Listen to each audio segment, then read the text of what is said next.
Heute bei den Late News haben Unbekannte aus einem Garten in Haviksbeck 74 Brieftauben gestohlen. Zudem haben die Diebe das Abstammungsbuch und die Informationsblätter zu den Tauben entwendet.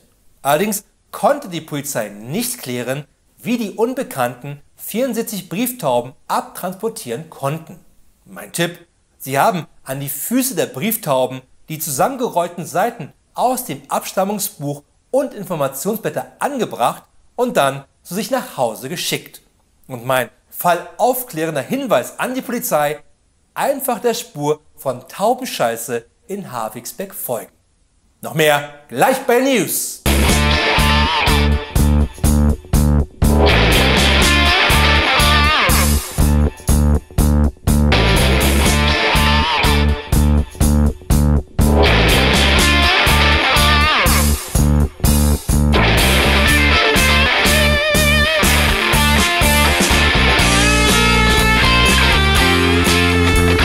Hier ist Berlin mit den aktuellen Lately News aus dieser und der nächsten Welt.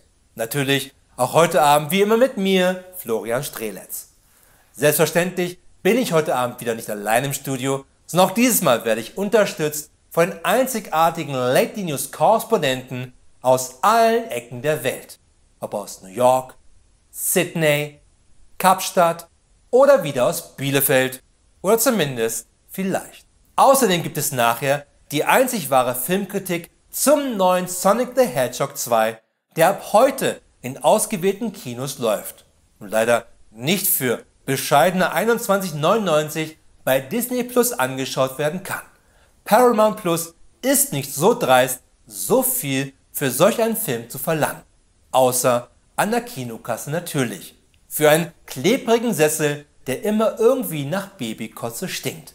Mann, was habe ich das Kino im Lockdown vermisst.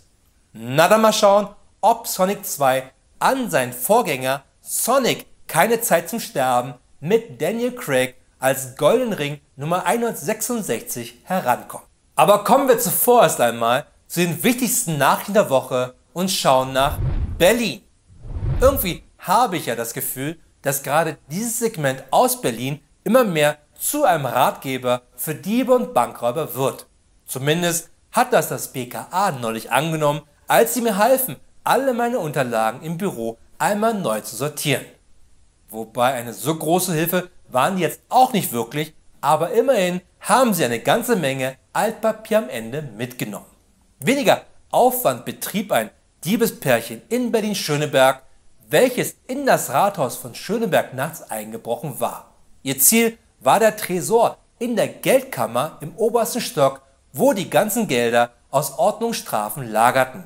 Nun ist das Knacken von Safes nicht so einfach wie in den Filmen, daher versuchten sie den Tresor aus dem Fenster abzuseilen.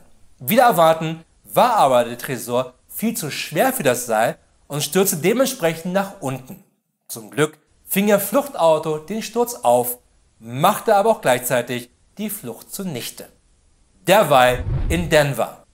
In letzter Zeit sind wirklich ein Haufen sehr seltsamer Videospiele erschienen. Sei es I Am Jesus Christ, bei dem ich immer noch an der Stelle festhänge, wo ich gekreuzigt wurde und keine Idee habe, wie es weitergeht. Dabei habe ich schon die Kettensäge aus meinem Inventar auf alles versucht anzuwenden, aber ohne Erfolg. Oder der Pope Simulator, wo ich immer noch nicht herausgefunden habe, was der Fehler ist, da ich mit dem Papst immer noch an Weihnachten festhänge und dem Segen Ubisoft et Orbi, aber keiner der KI-Anhänger jubelt. Oder der neue Cuckold Simulator.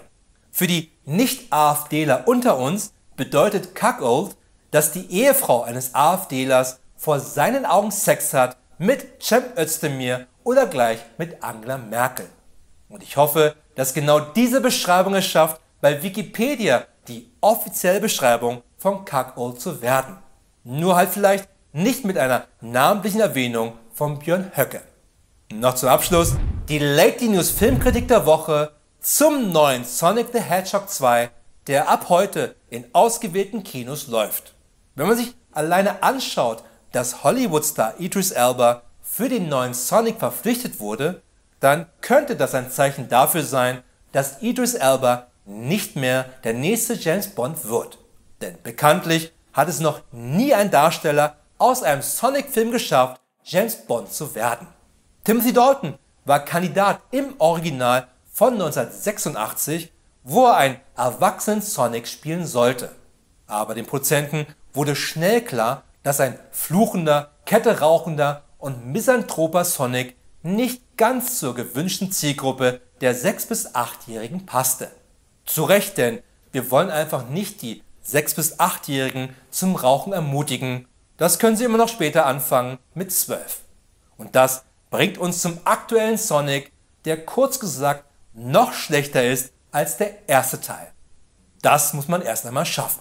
Und deshalb sei gewarnt, Sonic the Hedgehog 2, die dunkelrote legt die Fake News Kinokarte an dich.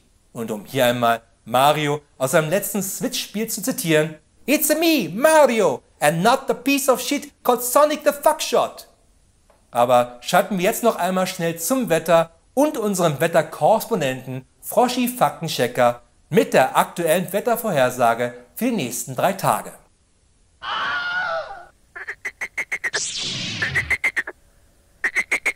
Danke Froschi Faktenchecker, und immerhin bedeutet diese Wettervorhersage, dass es auch in den nächsten Tagen 35 Grad gibt.